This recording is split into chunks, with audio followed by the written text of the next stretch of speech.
Husky fans, welcome into episode number 10 of the fall of NIU Weekly. I'm Andy Garcia, alongside the Associate Vice President and Director of Athletics at NIU, Sean T. Frazier. Sean, it's great to be with you again. Hope the family's safe and well. And as we move into week number 3 of MACtion NIU football, we're on the road this week taking on Ball State in Muncie. So we're going to talk a lot about that.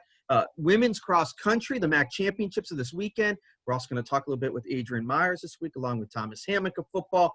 But we do want to mention basketball next week starts at the Convocation Center on Wednesday, November 25th. We're going to have Mark Montgomery on the show next week. Of course, no fans in the Convocation Center, Sean. Hopefully we'll see them soon. But there's ways for people to stay connected to basketball. If you can't be there, you got the Husky Howl. You can get the cutouts. But also, we hope you watch on TV on ESPN3 and ESPN+. But also, Bill Baker and myself will have basketball on the radio all year for men's and women's basketball. So we want fans to stay connected during this crazy basketball season, Sean. Yeah, busy time. A lot of stuff that's going on right now. Also, too, just want to make sure folks know, we're starting to see a bit of a COVID uptick, and we have to make sure we keep people healthy and safe. So please practice all social distancing and state, federal guidelines around that. But yeah, we're excited. A lot of convergence of a few sports now in the transition mode, but exciting times, no question about it. And again, as we say each week, I know you're working closely with the staff and the health officials. As you said, we want to keep everyone safe, but it's a good sign that we're at least trying to move forward some of the winter sports. Yeah, we're trying to make it happen. It's going to take a collective push to make it happen. Cooperation with COVID, cooperation with the different agencies and bodies to make sure that we're doing the right thing. But for the most part, we feel good about our procedures and obviously our relationship with Northwestern Medicine and with our conference and the like to make sure that we keep people safe. Yeah, we're going to talk a little women's cross country with Adrian Myers. They've got the MAC championships this week. But up first, we're going to talk a little football. NIU goes on the road to take on Ball State, and we're joined by the Huskies head coach, Thomas Hammock. And Coach, great to get you on. And I know those first 2 games, 2 good opponents in Buffalo and Central Michigan, didn't go our way. What'd you take from that Central Michigan game that can you use some positives moving forward? Yeah, I think, certainly was excited the way our defense competed. I thought they hung in there. Anytime you look at it and you say you're going to start 6, freshmen, I think those guys competed, was extremely physical. The game wasn't too big for them. What I took away from it is, offensively, we have to do more. We have to do more to help them. We have to play a complementary ball game, and we have to work together in all 3 phases of the game. And I think, that's what we went to work on. I think our teammates went to work on that. Our players went to work this week on that. And, we're in a fight. I mean, this is a fight to continue to get better. And I think that's the great thing sometimes about having young players. They are resilient. They don't, after the game, they move on. I think coaches sometimes hold on a little bit longer, but, they give you energy when you go on the practice field. We practiced outside. It was cold. It was windy. And they went out there and battled. And, we're certainly looking forward to the opportunity this week.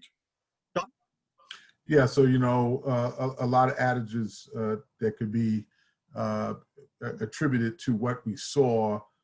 Just taking a look at, both sides of the ball, what are some of the things we've learned? Kind of take a look at a young group, but we also have some seasoned veterans, too, that are also on this team. So what did you glean from these last few games, just offense, defense, special? Well, first and foremost, we can't turn the ball over. I mean, it starts there. You don't give yourself an opportunity to win if you turn it over. So that has to be of the highest level of attention to detail. I told guys, know who you are and what you're not. And if you're not going to go 80 yards for a touchdown, then I will make sure I hold on to the ball by any means necessary. And I think it starts there with giving ourselves an opportunity to possess the ball. Obviously, third down, we need to be better on. We need to score in the red zone. And then defensively, don't give up the big play. Over the first 2 weeks, they've done a good job for a long period of time, but then we give up a big play. And I think that, things that we can learn from easy, things that we can fix, and we need to get it fixed for Ball State, who's a very good football team. One of the storylines of the year is going to be how young your squad is. And you started 6 freshmen last week. Are you surprised how well they're playing? And we're going to see some ups and downs, but any surprise players from those freshmen that have started? I believe we talked before the season, and I thought, we talked about a couple different guys that I felt really good about defensively, and I think they exactly who we thought they are or were, and they play to that level, and they've been consistent, and they still can continue to grow. And the exciting thing, and what I tried to explain to them is, if you develop and you continue to work to get better, and you have the right type of work ethic and mentality, you guys should be competing to be the best player at your position in the MAC down the line. So just work with that mindset and that intent that every opportunity you get a chance to play is an opportunity for you to continue to get better. One of the surprising starters, or maybe not a surprise, but one of the seniors that stepped up on the offensive side, Tyrese Ritchie, 16 catches in just 2 games. Where have you seen him most improve from last season to this season? Well, I think, obviously we've given him more opportunities, and he's going to continue to get more. And I think he can make contested catches. Obviously, he can have run after the catch, and we got to find creative ways to get him the ball. Talk a little bit about the defense and some of the upperclassmen. Looked like they had a breakthrough game, and some of the things that went on during the course of the game. That defensive front, those linebackers, obviously the secondary. Maybe speak to that. Yeah, I think, one of the positions that often overlooked is your nose guard. And I think Weston Kramer is in the trenches. He's keeping guys off the linebackers. He's doing the dirty work. He's taking on double teams. He's been extremely physical at the point of attack. I think at the second level, Kyle Pugh, he really showed up last week in a big way. And I think, he finally got the confidence that, I can go out there and I can play physical and I can play aggressive. And I can do the things that he's used to doing and accustomed to doing.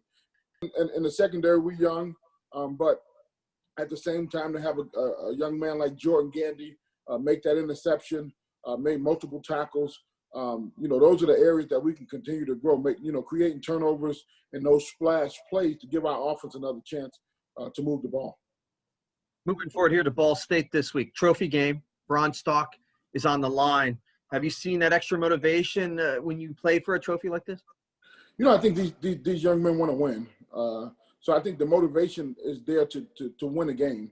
And obviously, if you win this game, you get a trophy. And I think that trophy is very important. It's been in the Cal a long time, and obviously it was taken away from us. I think the attention and some of our seniors have spoken to what the trophy means to them and how important it is to fight like heck to get it back. Ball State 1-1. They come off a win versus Eastern Michigan. They've got the offensive player of the week. They've got the defensive player of the week on the MAC West side. So they're coming off with a win. They've got some momentum. What else do we need to know about the Cardinals? Well, I think it's a very balanced football team. You look at their roster. They got a lot of seniors. 5th-year seniors, grad, transfers, whatever the case may be. They've done a nice job building their football team.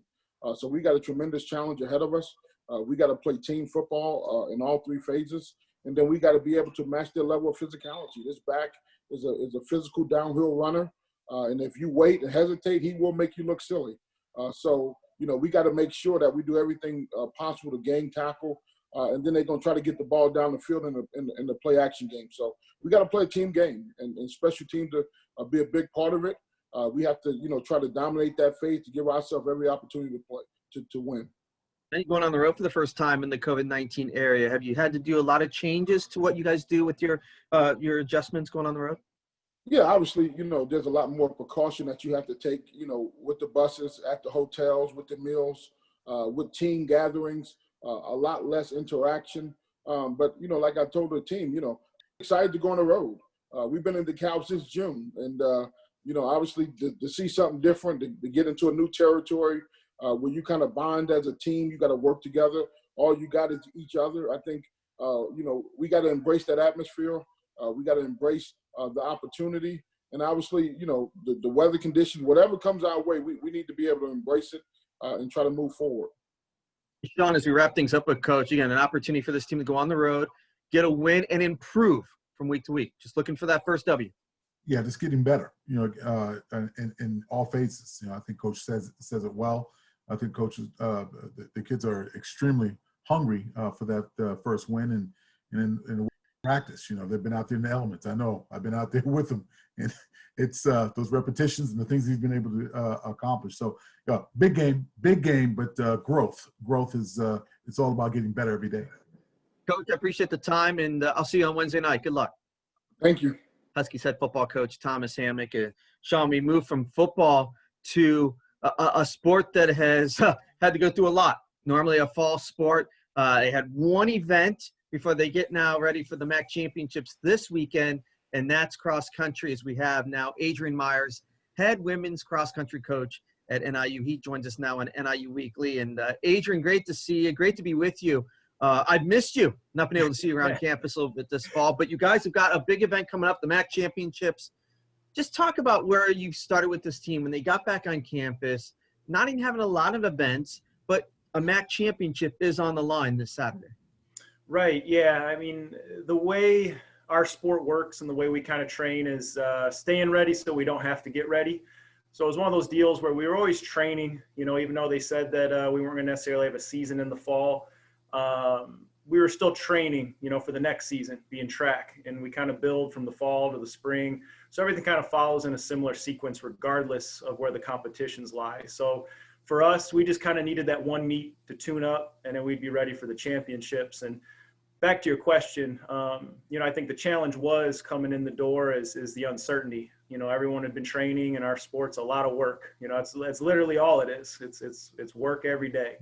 And you work towards that opportunity to show off everything you put into it, and to have that uncertainty, certainly emotionally, mentally, I think was challenging.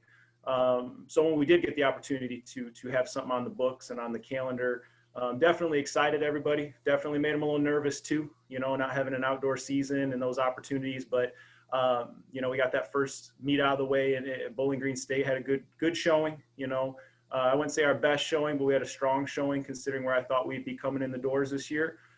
There's no question that we're poised to take another run at it this weekend. Sean, since Coach Myers has gotten on campus, what seems like, about 20 years ago now. It's not been that long. But it's just been proved. They came very close last year to the MAC championships. I know, Coach, and we're excited again. Just to have a sport get to this point where they can have a championship, we'll take it. And cross country's got a great opportunity. Yeah, there's no question about it. It was surreal. I think Coach Myers said it pretty well. We hosted the championships, and it was great. He did a phenomenal job. Coach DeBerry, they really worked their butts off to put a quality show. We just came up a little bit short. I could taste it. I know his kids could as well. So yeah, it was exciting though. It was a great representation across country here, of track here. Just the overall experience. So he's done a fantastic job, and I'm excited for the championships. I'm not going to ask him to shout it out that we're going to take it, but I'll just say that I'm really excited for the team and for the coaching staff to get after it and having a shot at it. It's good stuff. I might need to borrow the blue suede shoes. I might need to borrow those. The problem there, Coach, is that I didn't have them on my feet. So, therein lies the issue. There's those 2 points. He didn't have the shoes on. yeah. It doesn't work. It's like Dorothy. You got to have them on the feet and click. There's no place like home. Yep. There's no place like home. Yes, sir. Coach, for cross country, a lot of this is self-motivation, right? I mean, you've got to go out there, and it's a lot about you, Brianna, of course, like that. Tell me about the psyche of a runner in cross country. Yeah, absolutely. A lot of people do the work. As silly as that sounds, everyone can show up and do the work. And most can do it very intentionally, but the X factor is being able to be competitive. When the gun goes off, it's you and the clock, regardless of what anybody else does. It's seeing what you're capable of on that Saturday of that month at that time in the day, which can be a lot of pressure. You don't get a lot of opportunities. A normal cross country season, you maybe only get 4 races to really prepare for the big ones. So you got to make sure everything and the equilibrium and the stars align on those days from a performance standpoint. So there's always a lot of angst there, and there's always a lot of preparation that comes into a very little amount of time. They train, thousands of miles over the course of the year to run 15 minutes at a time, 20 minutes at a time. Very similar, I'd say, to a wrestler, a swimmer, those sort of things. They got to be very precise and sharp when the gun goes off. You have two first-team All-MAC returnees coming back, the reigning MAC champion Ashley Tutt, as well as Mackenzie Callahan. How have they helped kind of set this team up for success, and to have a runner like Ashley Tutt and what she's done, again, the reigning MAC champion, not too bad runners to have on your side? No, not at all. They kind of make our work cut out for us. So, with Ashley and Mackenzie, for them, they just show what's possible here. We recruited them kind of early on, sold them on the dream that we were going to win a championship. And we had a meeting on Sunday as a group, and that was the one thing Mackenzie said to the group. They said, hey, we all signed up for this. This is what we all signed up for, was to win a MAC championship here at NIU.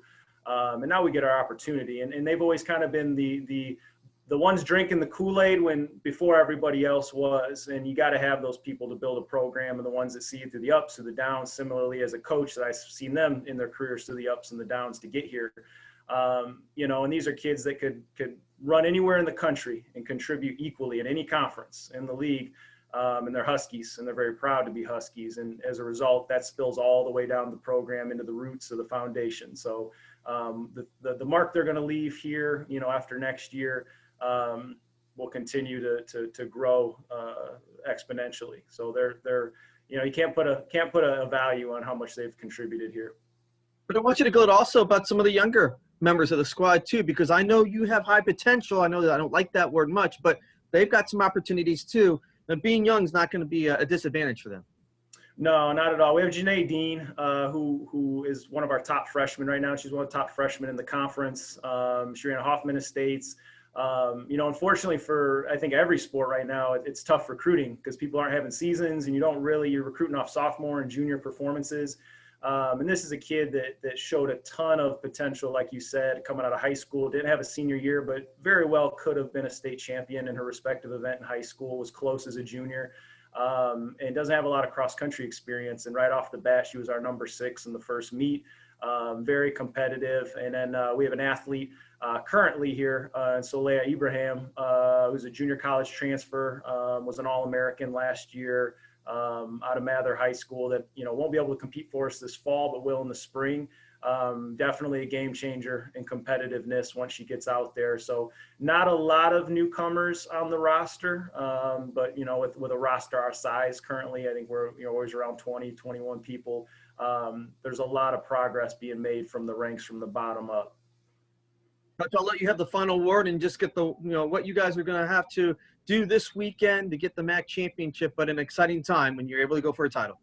Yes, sir. So the 21st this weekend, 2:00 p.m. Eastern Standard Time, 1:00 Central Standard Time in DeKalb. We'll run for a MAC championship, and right now we are poised and ready as we've ever been to do so. And interesting piece this year, different without an NCAA regional. If you win your conference, you have a very good shot at qualifying for the national championship. So in most years where you've had to advance out of the regional, individuals and teams will advance out of their conferences as kind of the first tier for qualification, and everything else will come at large. So a little bit extra added to that. And for me, being a year that we had modest expectations and kind of trying to reload a little bit from what we graduated, to be where we're at right now, knowing we can take a shot at it's pretty special. And I think this one will be, just as memorable as any other attempt we've made. Coach, I'm looking forward to it. Good luck this weekend. And, man, if you can, bring home that title. Yes, sir. We'll do our best. Thank you, guys. All right. That's Adrian Myers, head women's cross-country coach at NIU. Looking forward to that. Anytime you go for a championship, Sean, title's on the line. You want your best. And, Coach Myers will have the team ready. Got two good All-MAC returnees coming in. And the youth is very good as well. So looking forward to that this weekend. No question. They've worked hard. They deserve it. It should be interesting. They're going to compete for it. No question about it. As we wrap things up again, I want to mention the cutout. You have one more home game. That's on December 5th, or you've got the whole entire basketball season for the cutout. Again, not a lot of money. Anything right now supports NIU, go ahead and do it. Husky Howl, NIUHuskies.com. They have the cutouts, not just in Husky Stadium, but also get it ready for the Convocation Center. And it's only $60 per cutout. Come on, I've seen families back there. I had to get out of the way of a couple of cutouts. They yelled at me last game. You know that, Sean. It's, what the heck? I got to get out of the way. We also want to mention, though, TV this week, ESPNU, but if you can hear us on the radio, love for you to hear Bill Baker, Mark Lindo, myself. We'll be on the air 5:30 p.m. Central Time, NIU taking on Ball State in Muncie. Looking forward to making the trip. As Coach Thomas Hammock said, for a team that's been home a lot, it would be nice to get back on the road a little bit, wouldn't it, Sean? And maybe not be at Husky Stadium, but get on the road and feel something else out as you take on Ball State. Try to get the trophy back, the Bronze Star. There's no question. Been at practice. They look good. Again, there's a lot have been mentioned about the youth, but there are upperclassmen. There are individuals that understand our tradition and our expectations. Weather was frightful out there. No question about it. It howled, but let me tell you something. They got after it this week, and you can see the passion and the desire to make sure they take it to the next level. So really hungry for that first win. Should be a good one down in Muncie. Special thanks to Thomas Hammock, Huskies head football coach, and Adrian Myers, Huskies head women's cross country coach, for joining us next week. Again, next week we'll have Mark Montgomery on. Basketball starts next Wednesday, so it's starting to pick up around campus. Sean, appreciate the time. I'll see you in Muncie on Wednesday, and hopefully you have a good week and stay safe. Yeah, thanks a lot, Andy. You too. Stay safe now. For Sean T. Frazier, I'm Andy Garcia saying thank you for watching NIU Weekly. We'll talk to you next week. Go Huskies.